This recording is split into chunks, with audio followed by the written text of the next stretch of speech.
जय हिंद दोस्तों। पिछली वीडियो में हमने देखा था कि 1833 का चार्टर एक्ट तक लाए तब तक शुरू से कंपनी के व्यापारिक अधिकारी को पूर्णतः समाप्त कर दिया गया था और उसमें बंगाल के गवर्नर जनरल को संपूर्ण भारत का गवर्नर जनरल कहा जाने लगा था तथा गवर्नर जनरल को भी नागरिक और सैन्य शक्तियाँ प्रदान की गई।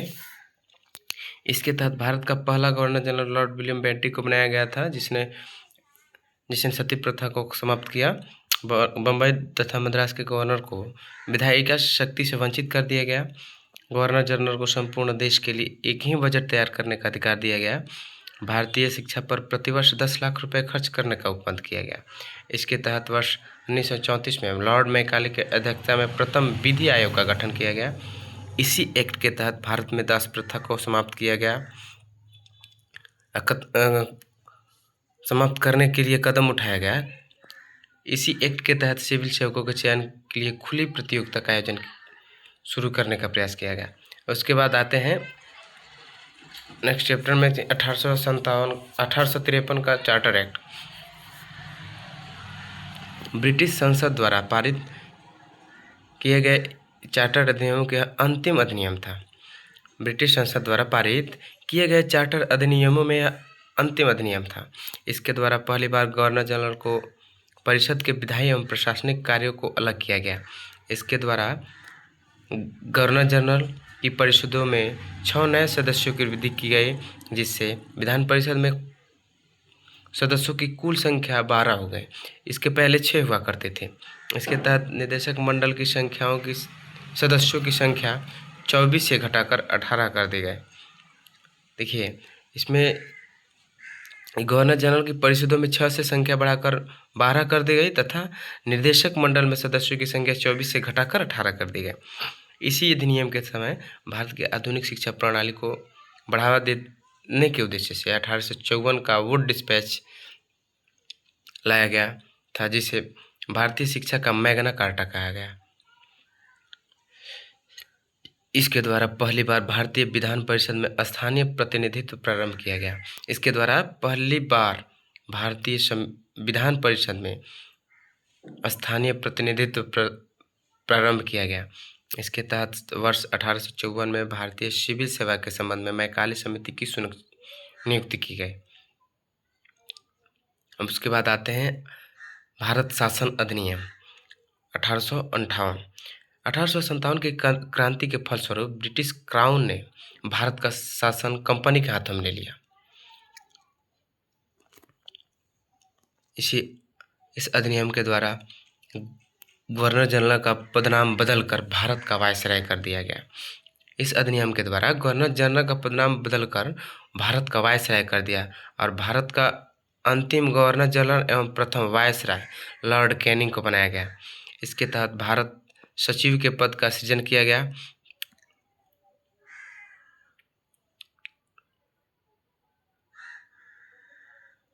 बीओडी और सीओडी का पद समाप्त कर दिया गया तथा उसके कार्य भारत सचिव को सौंप दिया गया। भारत के राज्य सचिव की सहायता के लिए 15 सदस्यीय परिषद का गठन किया गया। भारत के राज्य सचिव की सहायता के लिए 15 सदस्यीय परिषद का गठन किया गया। भारत सचिव और भारत के राज्य सचिव का वेतन भारतीय राजस्व पर भारित किया गया। भारत का राज्य सचिव अपने कार्यों के लिए ब्रिटिश संसद के प्रति उत्तरदायी होता था।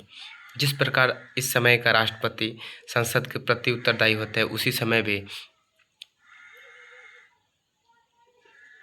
भारत का राज्य सचिव अपने कार्यों के लिए ब्रिटिश संसद के प्रति उत्तरदायी होता था।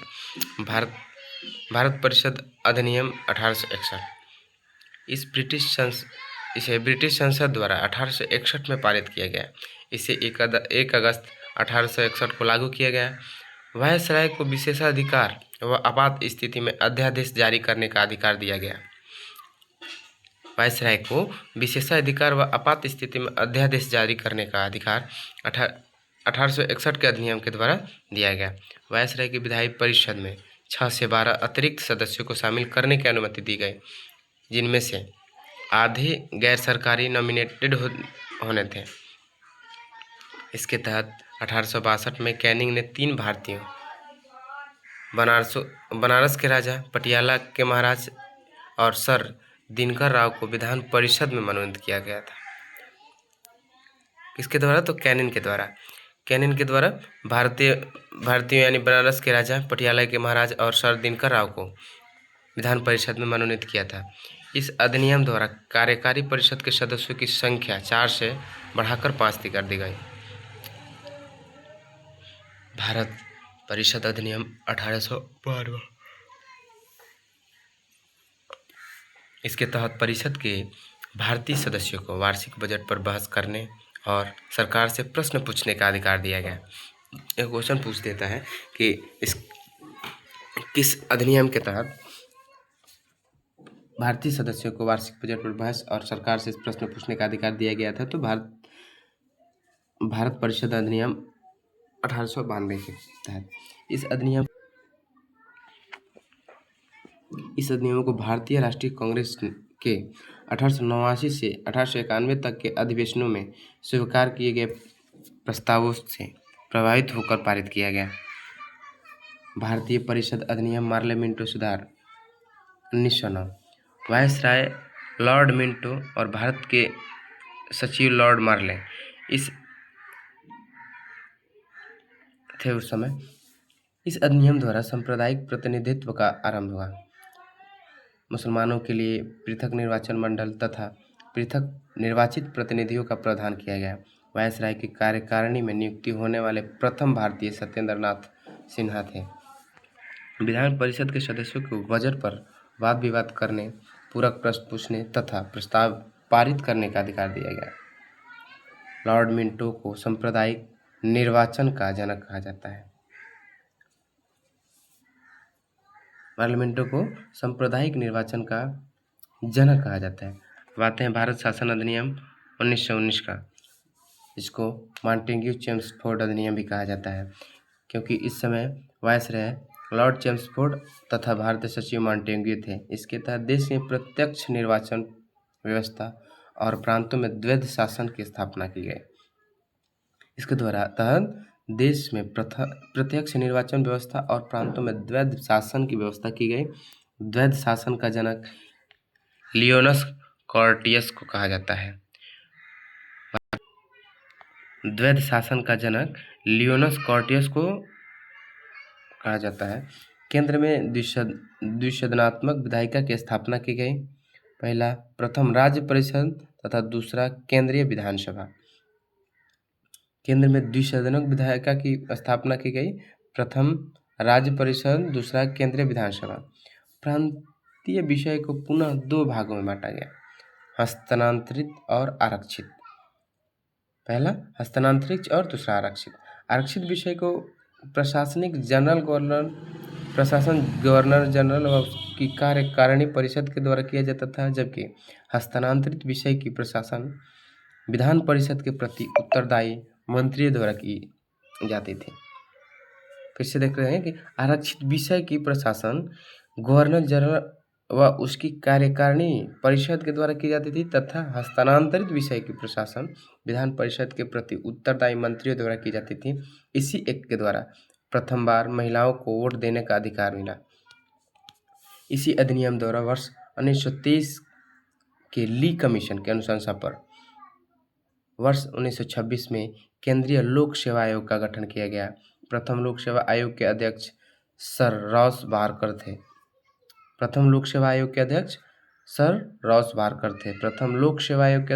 सर रॉस बारकर थे। इसके तहत सीमित मताधिकार तथा सांप्रदायिक निर्वाचक मंडल की व्यवस्था की गई। इसने सांप्रदायिक आधार पर सिखों, ईसाइयों, आंग्ल भारतीयों तथा यूरोपियों के लिए पृथक निर्वाचन के सिद्धांत का विस्तार किया। इसके तहत पहली बार केंद्रीय बजट को राज्य बजट से अलग किया गया। तो इसके तहत पहली बार केंद्रीय बजट को राज्य बजट से अलग किया गया। इसी अधिनियम के तहत नवंबर 1927 को सर जॉन साइमन की अध्यक्षता में साइमन आयोग का गठन किया गया। साइमन आयोग की नियुक्ति राज्य सचिव वर्केनहेड ने की थी। तिलक जी ने इसे बिना सूरज का सवेरा कहा